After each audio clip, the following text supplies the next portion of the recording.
Hey everyone, this is Jessistories. Thanks so much for being here. Today we have Amy and Alan from, I'm probably going to pronounce it wrong, Yukfoo Animation. Thanks so much for being here, guys. If you'd both introduce yourselves. Hi, I'm Alan. I'm an animator. I work with Amy. We worked both on this project to bring animation into the documentary. So we're going to talk about that today, and hopefully it's an interesting thing to listen to. Over to you, Amy. I think so.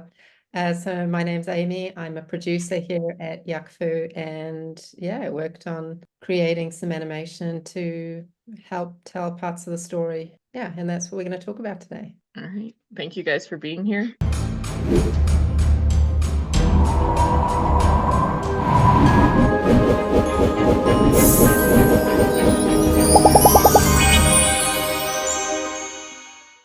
Jeff and Shalia claimed that they could channel who your true twin flame was. They would do this calling in ceremony, and then you wait around a couple days, and if someone in your life randomly appears, they seem to be a twin flame possibility. We had this big thing around the table. Everyone was there in the Airbnb, and we all called in Marley's twin flame together. Everyone was looking at me. I was crying, and they were saying things like, "Are you ready for the ultimate love of your life? Don't you want what Keely and Colby have?" I guess I'll jump into the first question.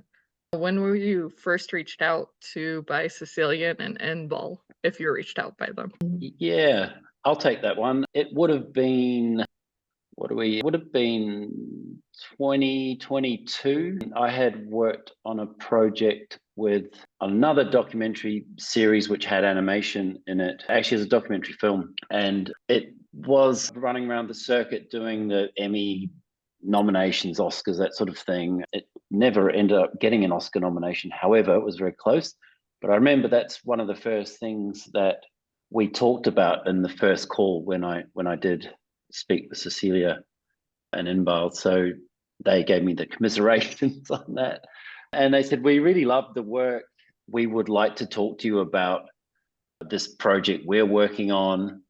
So that was back in 2022. It's obviously a long time before we actually started working on it. We had to sign some waivers and some non-disclosure contracts, just so that protected the project itself and the stories of everyone within it. Then it was a number of months later that we actually started getting down to the nitty-gritty of making the film. So yeah, it takes a while. There's a big lead up, and in that process we supplied creative ideas, some images.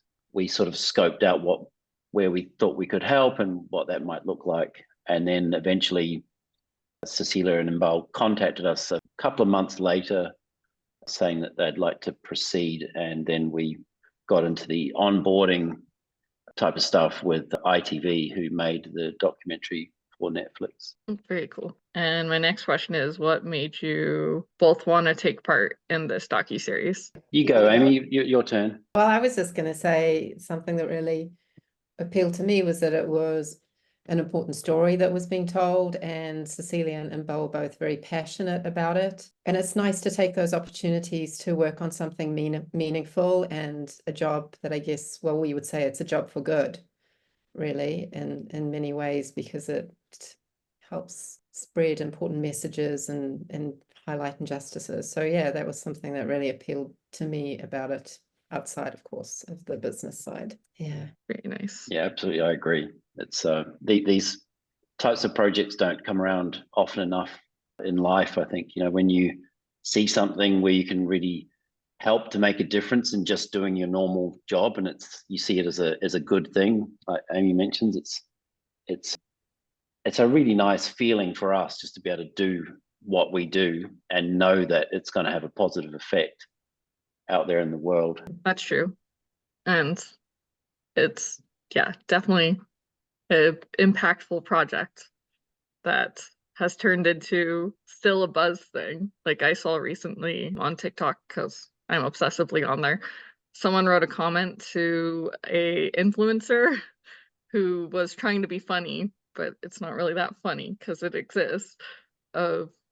He blocked me, so I took a plane to get to his house, and the comment said, "That reminds me of Escaping Twin Flames on Netflix." My reply Yeah. was, "Well, yeah, because Jupiter too." I joined in on it.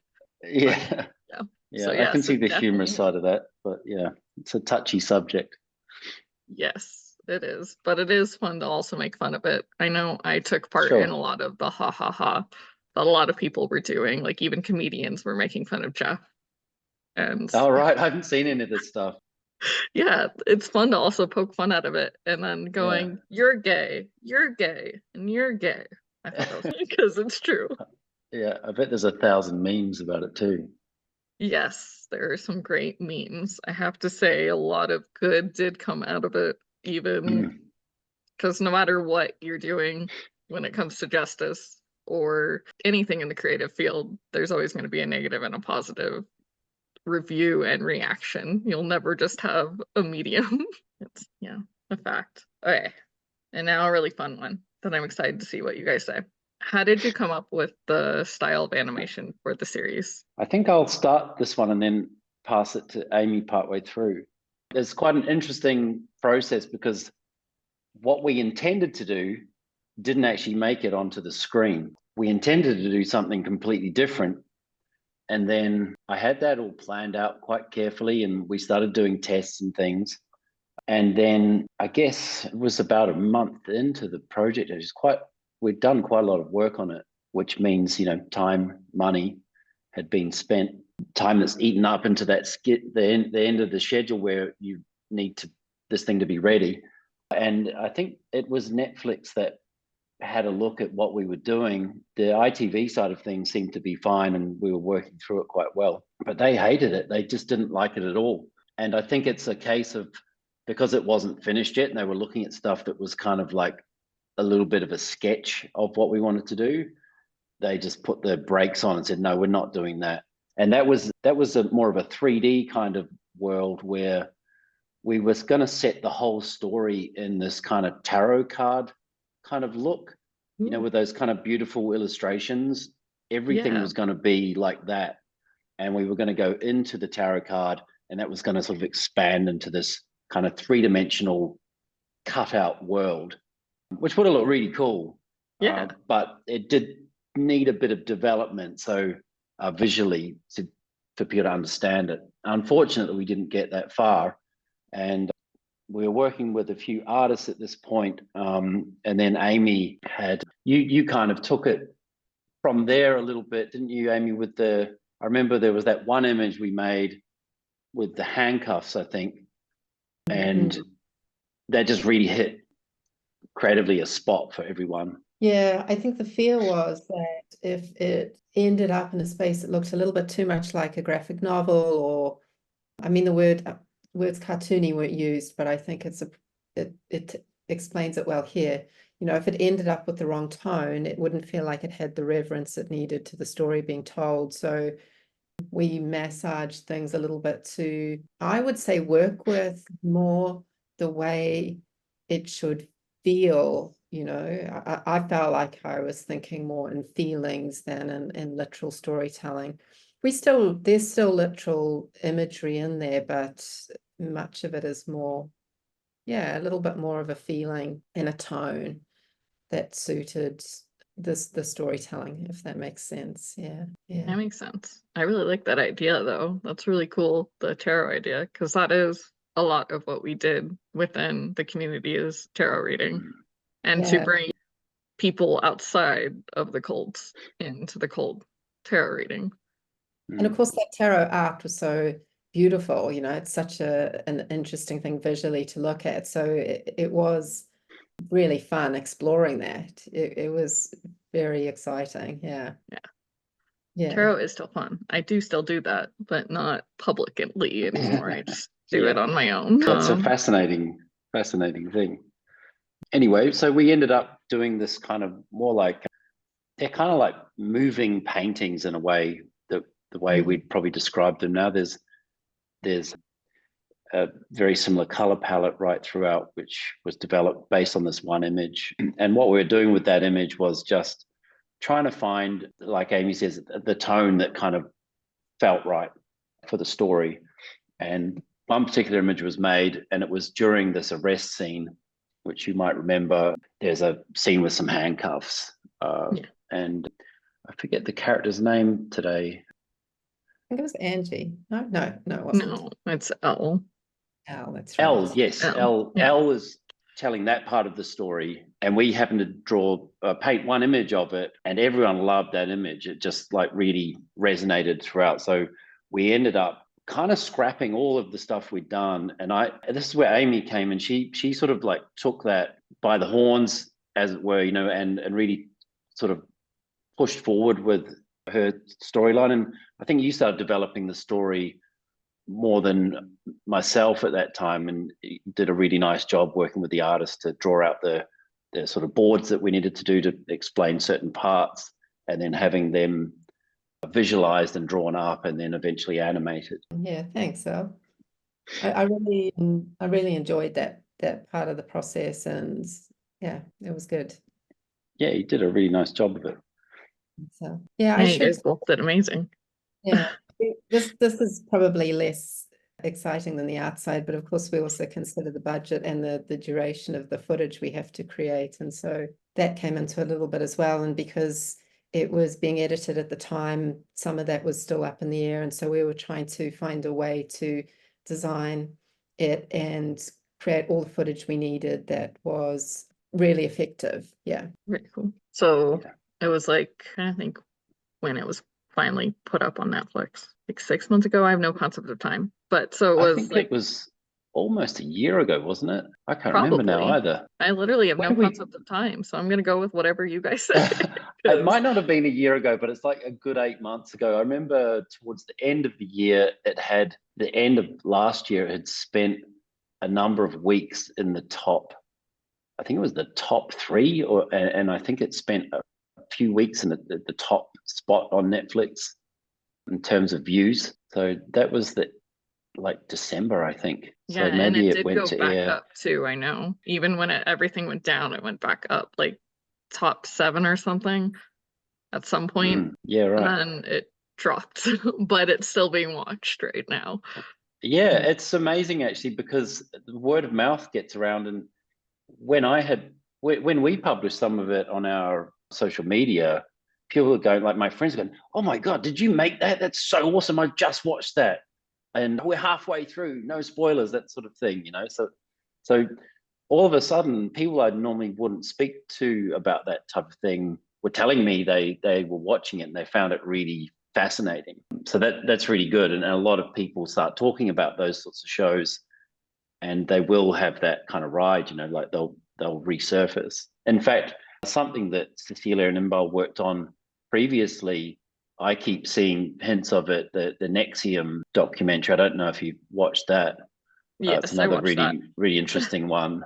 Those two certainly have a really good grasp on how to make kind of riveting documentaries like this. So that's suddenly shown up for me recently, as I've been sort of casting my eye around the availability of stories to watch. And if you go further back in time, Brave Miss World was one of their first projects they ever worked on together. Then came Nexium, then came us. Brave Miss World was so good. I remember when it came out, I was shocked. It was so good. And I wasn't shocked it was so good. I was shocked at the story. But yeah, really good. Yeah. But thankfully it got told, and then came Nexium, and then came us. Nexium made history, I know, in 2020 with Keith Raniere finally getting arrested.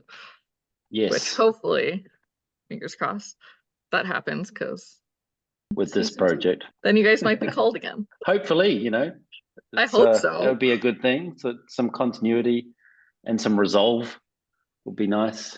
Yeah, Yeah. plus animation is a nice break from, well, I am personally, I guess I'm biased because I do love animation very much so. That's what I watch a lot of.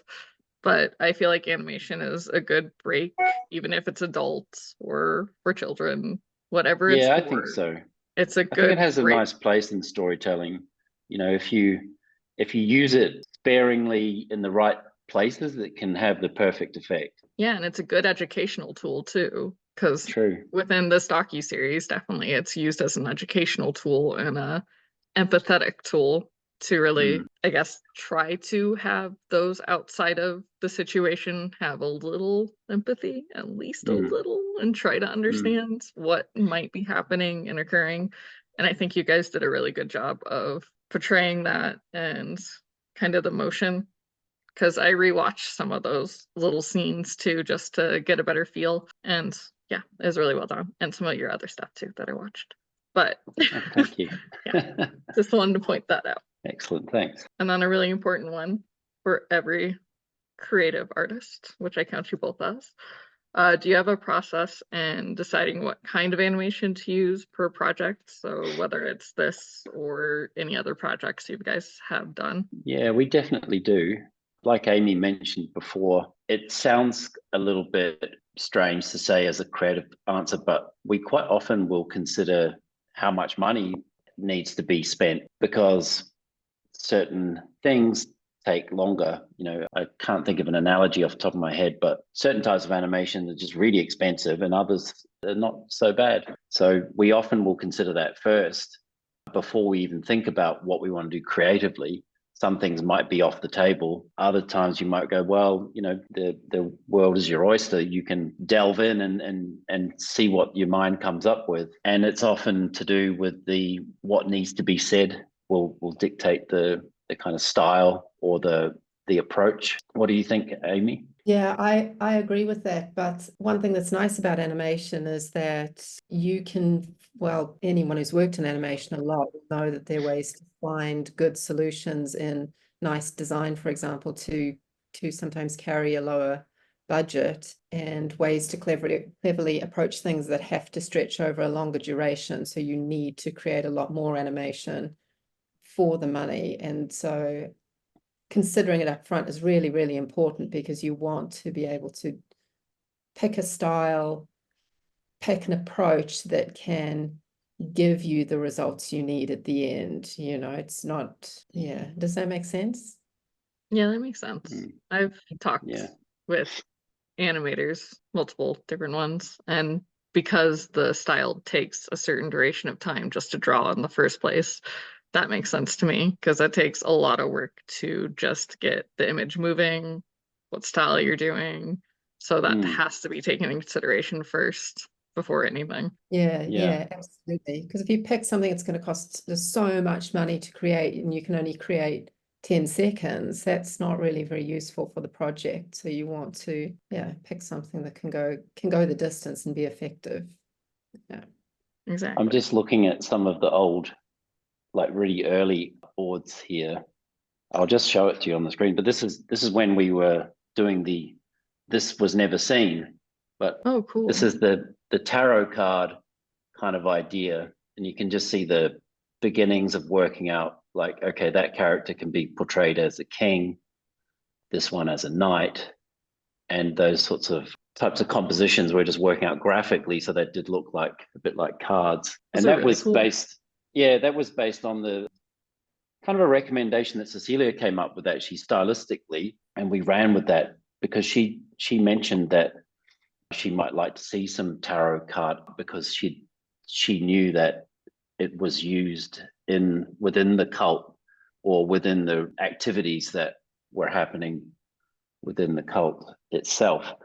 So it thought it might be a nice way to kind of bridge that realism with the fantasy and the storytelling that wasn't there, that needed to be told with animation. Well, that looked really good. I like seeing that. Thank you for sharing it. Yeah, I got some more stuff. There's one. This one's not quite as fleshed out, but there's a different one of this is the Keeley with the bedroom scene, if you remember that. I do. I don't know why it's slid off like that, but we were trying to go for this creepy kind of shadow thing. Yeah, there's quite a few of them. This was like a really, really early one. That is. Oh, I really like that one. Yeah, that's Keely telling us about her job and how her boyfriend to be helped by, he helped her when she was cleaning up the shop she was working in or something like that. Do you remember part Yeah. of the story? She was describing how she met, what's the guy's name? Colby, and it would have been in a right. deli. I Colby, know the yeah. whole thing. Yeah, a it would have deli. been in a Yeah, that's deli the one. shop Yeah. is where they met Yeah, at that's a right. grocery Yeah, store. which ended up being a really cool scene anyway, the way Amy visualized it with the meat grinder and the fat falling onto the ground. I thought that was all really cool. Yeah, I like the little details. That's my favorite part of what you showed, because those are really good little details. Yeah, there's a lot of work that goes into finding the style of animation. Like sometimes it needs to have character, other times it doesn't. So you need to sort of like work behind the scenes a little bit and sketch things out and go find something that's going to be true to the storytelling. So there's a lot of other things like color and a lot of filmmaking technique that goes into it as well. Yeah. And the filmmaking technique, how do you get from page to film, like to get it to start moving? Oh, right. Well, these days it's simpler than ever. It's completely computerized. So we use tablets, drawing tablets, and just draw the frames into there. And we have software that we can bring all the art together and kind of compose it. It's a bit like playing a piano, bring all the bits that you need in and form this composition. So you've got camera, the parts that are, the color, the actors or the subjects and all that sort of thing, the voice and music all comes together in a piece of software now, which is quite easy to use. That's very cool. Did you guys get consent from like Keely and Elle during this process? I understood the consent came from Cecilia and Inbal, and they were checking all the time to make sure that that what we were doing was respectful and that people involved would be comfortable with what we were doing. So the victims would be comfortable with what we were doing. Yeah. Yeah, I think that was a very important thing. And something that Cecilia and Inbal did extremely well. Their care of this project and the people involved in it is extraordinary. And, you can't say enough about it. It came through right from the very first meeting we had with them. And it was consistent all the way through to the end, how much they had invested in this and how much they actually really cared about the people they were dealing with and that their stories were told in the truest sense possible. Yeah. Very true. And then what was it like working in different time zones, Australia and US? So Australia for you guys. Yeah. Amy's in Sydney, I'm in Melbourne, both Australia. So we're in different states, but we have the same time zone. So that part of it was easy for us. And we also work with some of our team in New Zealand, which is only 2 hours ahead.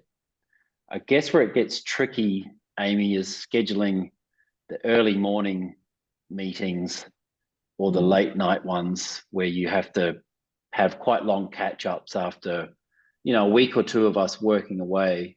We'll have to show it to the documentary editors and directors and that type of thing. And also any stakeholders that are involved have to look at it. So the remoteness itself isn't an issue, but I think it's just, for me, it was just the time, the time of day can be a little bit of a inconvenience at most, but not really difficult. Yeah, I agree. I mean, we work, and so many people now work online, and there's much more opportunity for people to work from home. So I think in that sense, people are more used to jumping on meetings and not really thinking about where in the world we are, where we're talking from. I don't find the time zone with America too difficult. It gets tricky when you've got people in 5 or 6 different times. It's nothing more helpful than one of those meeting planners where you can put all the different cities in, and it just gives you a band of where everyone's actually awake, and that's where you put your meetings, really. But yeah, I don't find it difficult at all. Yeah. We have a lot of good tools as well, like tools to share our work so that it can be viewed online really easily.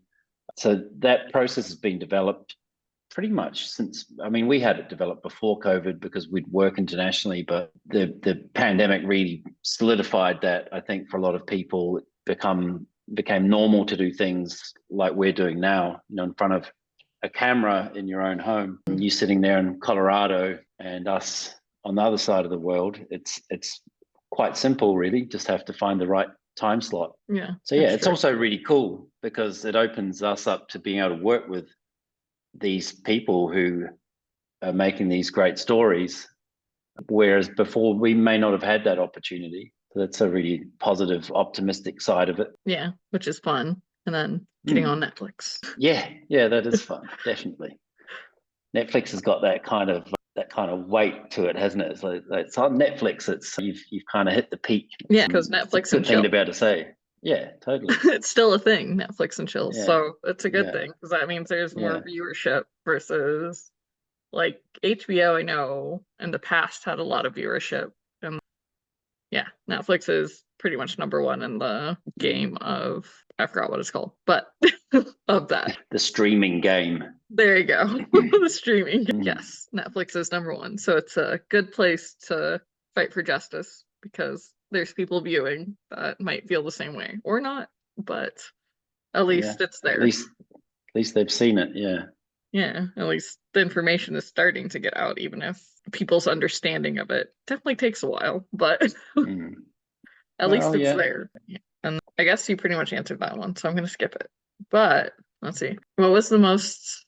What are some of the most challenging animations you had to create and why? Amy, you can answer that one because I think there were a few that we kind of went round circles on a little bit, but you ended up nailing them all. So what's your opinion? Yeah, something I found challenging was staying out of a place where things got too literal because yeah, just worrying that was going to end up looking a little bit too much like a graphic novel or something like that. So yeah, that was tricky. And then also finding enough visual storytelling that was a tiny bit abstract, had feeling to it, but that allowed us to cover off all the storytelling that needed to be covered off, really. I don't know if that makes sense, but because they're similar themes to what the victims are experiencing, you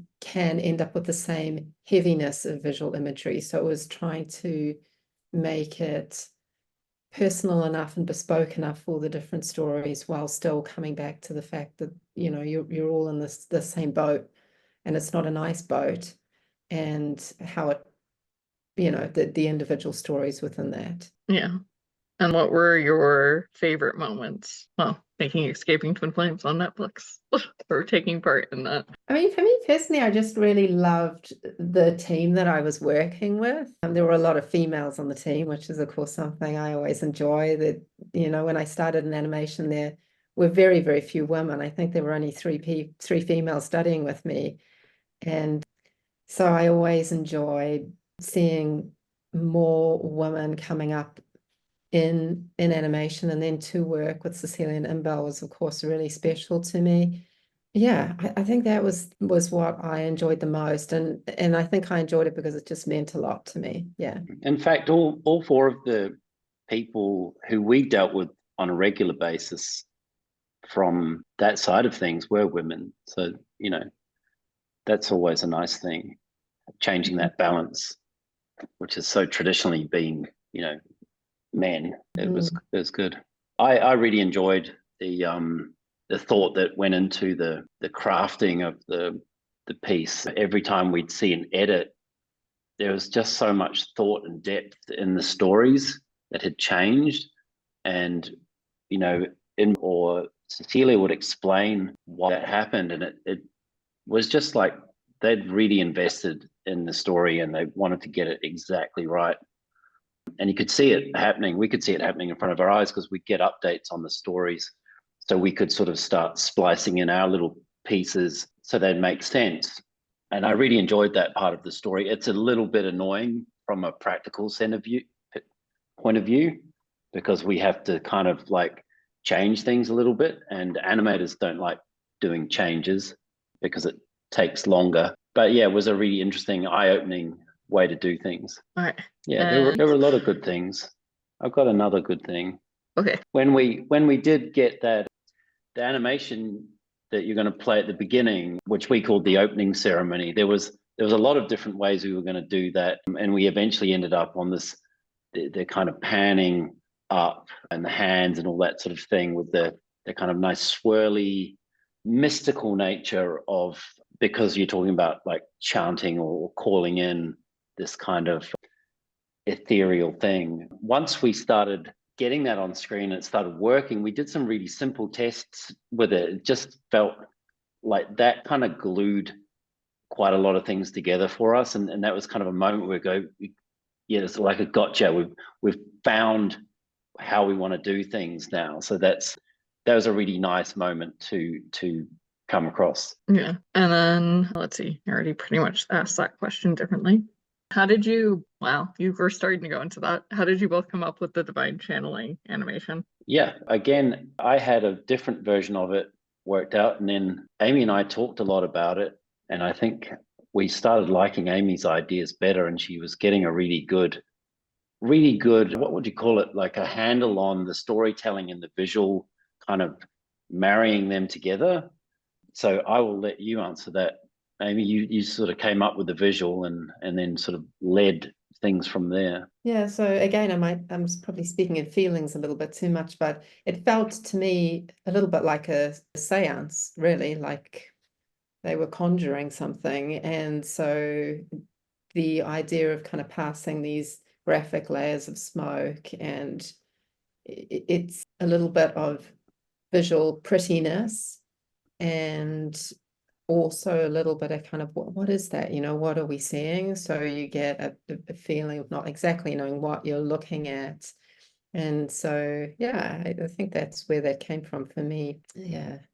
Well, I was one of the people that was there for the actual real life moment. So for me, seeing that, yeah, I'm one of the people that was able to help it get into the film because they had to back check, and I was one of the people they back checked with. Interesting. And what did you think of the visualization? So I was actually there for it. I think it was a very creative approach, since it, in the real life setting, yes, it was like that, but we were just in a house in New York City, all of us sitting around in a circle on the floor doing that.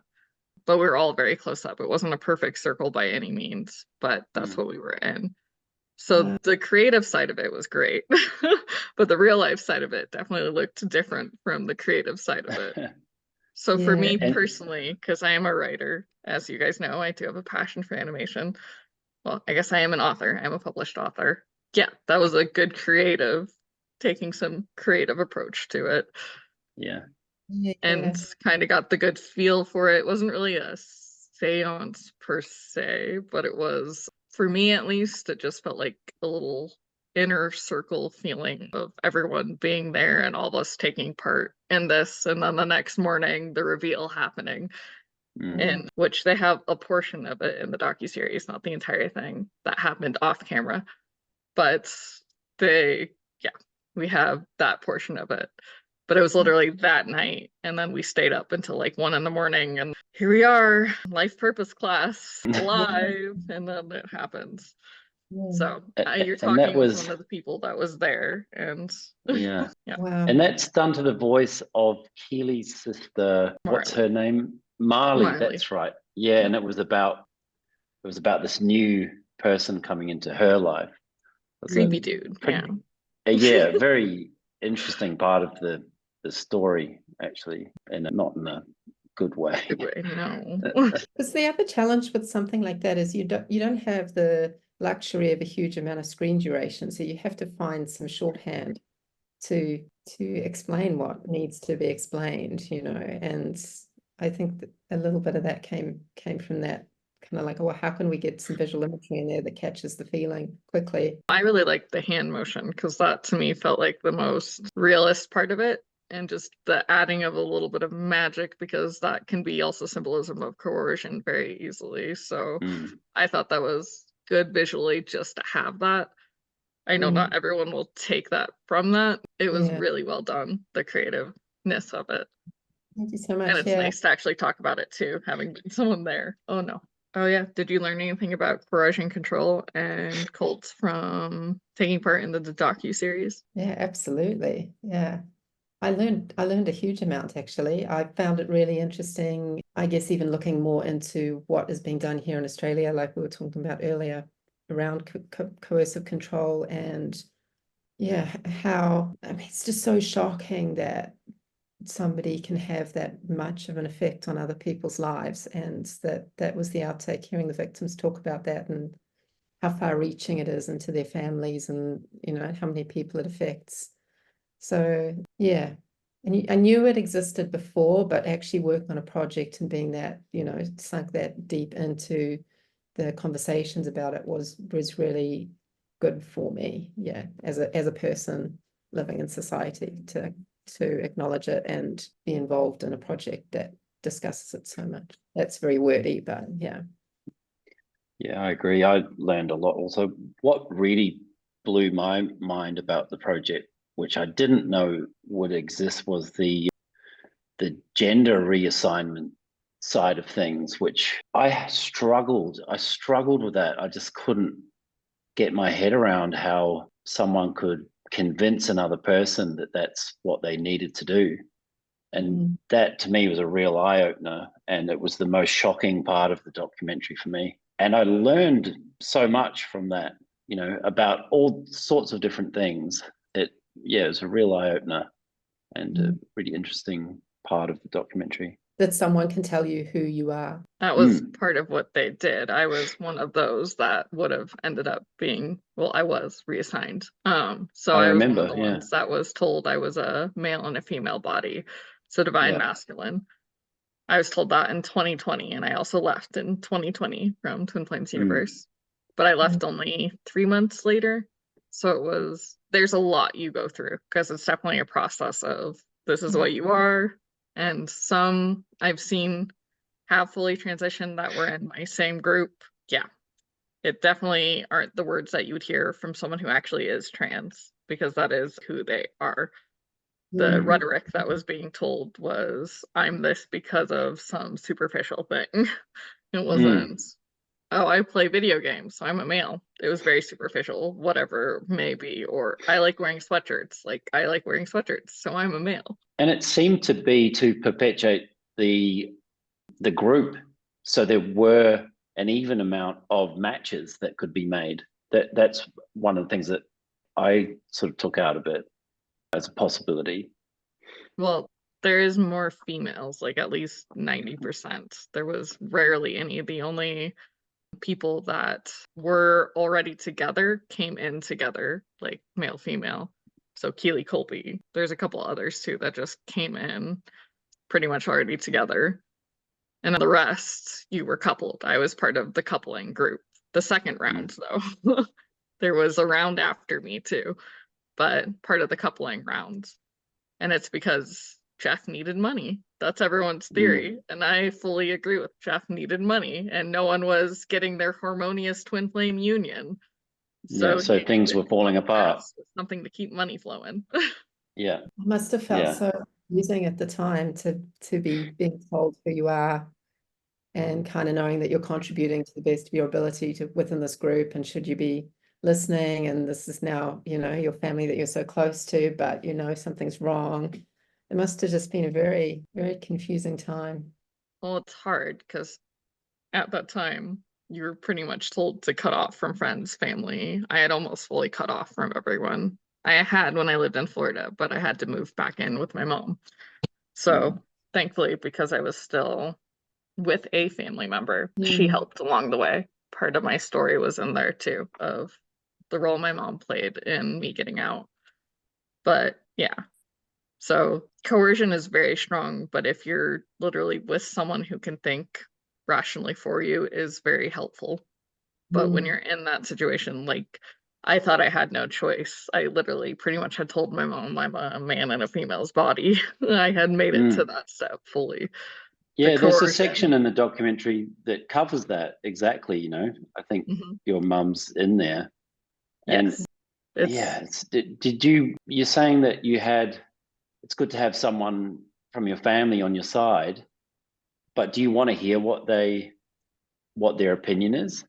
Because you're also so invested in the program. Well, with me, when I was told I was a man in a female's body, that felt wrong to me, to the point that I was already starting on I had already started on before that day. That pushed me further away that day. But I had already started, thanks to Sarah Berman's first article, I had already started falling away from them anyways, because I had taken the time to stop watching the classes. So Life Purpose class, Twin Flames Universe. I was a coach, so I had a lot of coach meetings. I had classes I taught. There was a lot I was doing within the community. I was a moderator. There was a lot of roles I played.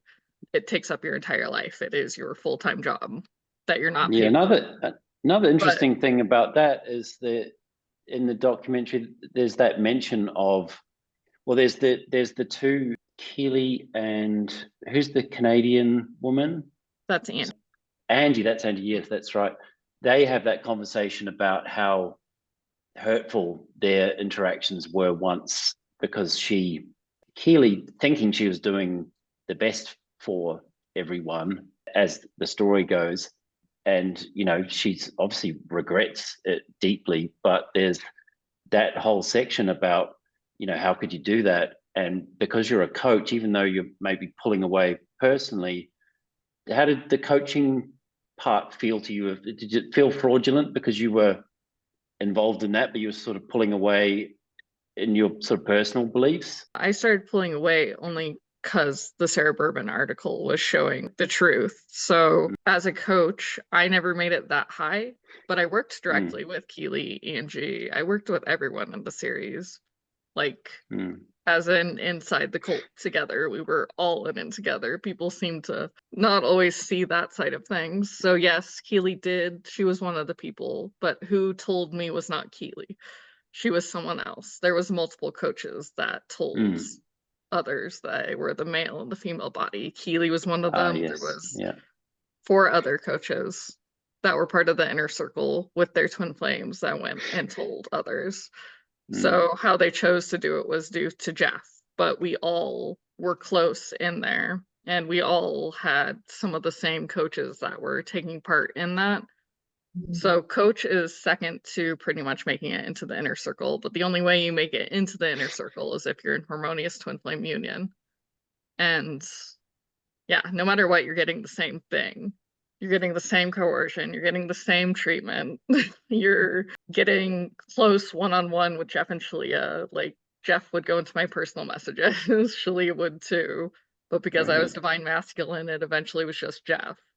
If you're a divine feminine, you got a lot from Shalia too. But yeah, so it felt wrong only because I was breaking out of the coercion thanks to the first article, but it's not that simple. And then I had Why Do People Join Cults on YouTube that I watched, which was the second part of me starting to break free. But I watched that after being told I was a man in a woman's body. And I had to continue playing the part within the cult, even though some of my, not all of my rational side and logical thinking was starting to kick in.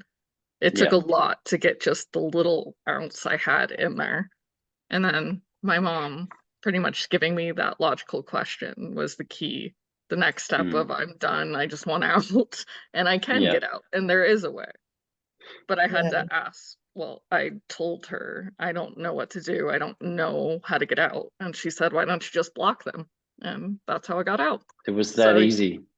Well, yeah, it but you sounds can't, easy as you say it. Just your brain doesn't work that way. You don't have that logic at all. Just like the reply that we got after the docu-series from the entire community, Jeff and Julia and everybody, saying we're a loving community and blah, blah, blah. The way we were portrayed, they had opportunity to talk. They had long time to say no, no, no to the claims we made. But because we have proof, and we went through lawyers, and everything's up on my YouTube channel too, of proof. There's proof that can't be denied. But logical thinking, Jeff and Shalia could just go and say, oh, they're playing victim, which they did say that. They're blaming us for their inability of harmonious union and what they truly desire. So it went right back on us, no matter what, even after. And now they're saying the drama's boring, that it's so dramatic, escaping twin flames, the whole situation. So it's a game. Again, it's just like mind washing and back on us. The usual story, right? Correct. It's their modus operandi. So that's what they do. Treat everyone like that. Yeah, wow. The drama's boring. It is, because apparently everything we're saying is a lie. We're such drama queens. I'm okay with being a drama queen as long as you put gay in a flag such as these next to me. I'm good with it. It is fun to make fun of how they're saying it's so boring. We're just living our best life with our twin flame that I was coupled with, or that I was forced to be with and still am with. But yeah, in my personal opinion, I forgot to add that piece, but that's okay. Just so you guys know, at the bottom of the description, it will say. So everything's covered. And even at the beginning, after the intro and the divine channeling portion, Yeah. it's all covered. That's good. But the very fun and important question: if there was a season 2 of Escaping Twin Flames on Netflix, would you want to take part in it? Oh, I would love to. I'd love to have that opportunity. Yeah. Yeah, I would jump at the chance also. Yeah. It was a really fulfilling project for myself, and I know Amy really loved working on it. And it not only just working on it was really fun, I think seeing the impact it has even in our creative worlds and in other people's worlds, people who have seen it before, and seeing the commentary around it, it's quite fascinating, and yeah, really enjoyed it. Yeah. Times 2. Well, I'll announce it here too, even though technically my very first interview I had, Morgan said, for us to get a season 2, Jeff and Shaleia need to be arrested. So if anyone wants a season 2, you know what to do. Keep on raising awareness. Citizens arrest. Cult Awareness Month is every month. How long since it's been shot now? Like, it would have been shot in 21 and like probably finished shooting in 2021? I think so. 22, possibly some. I know my shoot day was like, I think in February of 21. Yeah. And I'm sure there's a lot of background before that, research, finding everyone, all that stuff like takes months and months and months. So it would have gone back, prior to that, but it's a long process. In my case, it was 2021 still, because I was the last to be found. So mine happened quickly. I was not one of the 2 years getting that long of opportunity.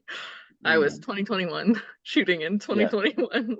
Yeah. So not everyone, if you got later in time. I'm the only one that I'm aware of and know of that was, oh, we want you. 2021. Can I ask you a question about that, actually? Yeah, go for it.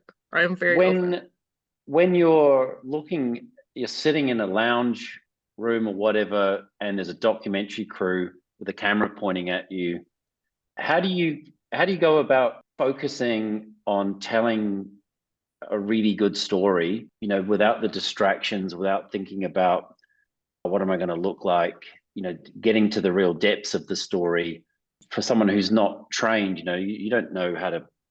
Are you comfortable in front of a camera, or how was that experience? I'm comfortable in front of a camera. I do have a past of background acting, and I have a creative past. That's the best way I'll put it. So I am comfortable in front of a camera, but for me personally, with all that, I like having that, but I also need to find a focus. So if I don't have to focus on the camera, which most of the time I hope I don't have to, I just find a human. I have to have comfort humans on set. So Nadine was definitely one. Morgan was another. Having the ability to stop and text my mom if I needed to, who thought I was going into sex trafficking. It was great to have that ability. Yeah. So she knew it was a real deal situation, that I wasn't going to be kidnapped and that I would be able to come home later. Yeah. So for me, I was comfortable. It's just all I need is one person, one focus, and I can focus, but it's hard because for me, at least, I like to go on random rants. So even if you guys end up seeing anything on my YouTube channel, I do go off topic that really has to still do with topic, but it's also off topic, if that makes sense. I like going into stories within stories, kind of Shakespearean style, and I allow myself to do that. And if I have to stay focused on that, it is very hard for me to stay on track, if I'm honest.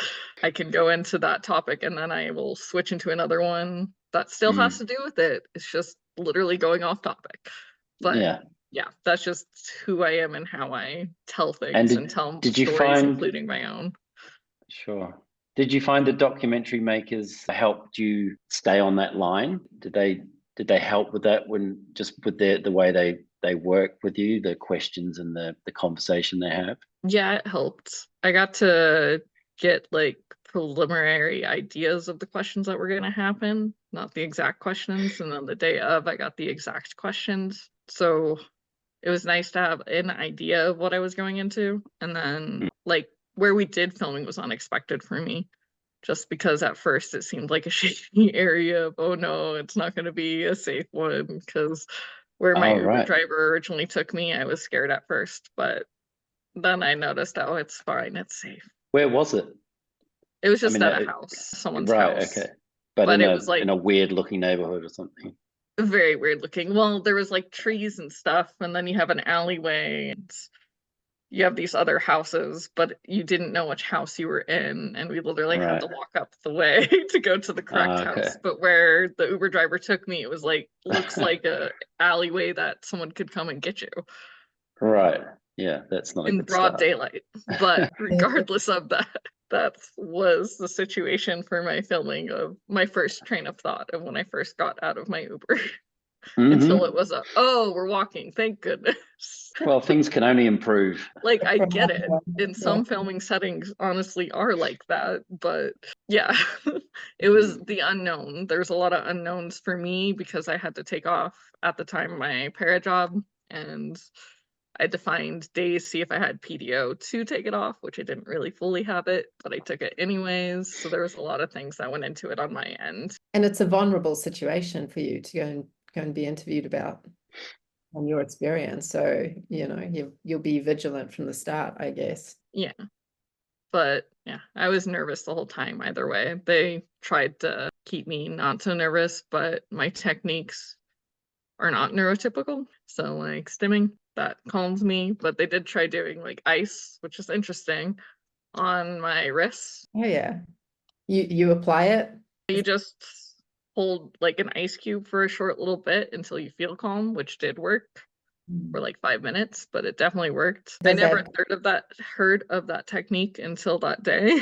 And that's just the idea is to refocus. It's maybe? to calm down the nerves, since you're technically putting ice like right on the nerve area. Yeah, that's interesting. Yeah, it did calm me down for a little bit, but it was still there because the topic is touchy.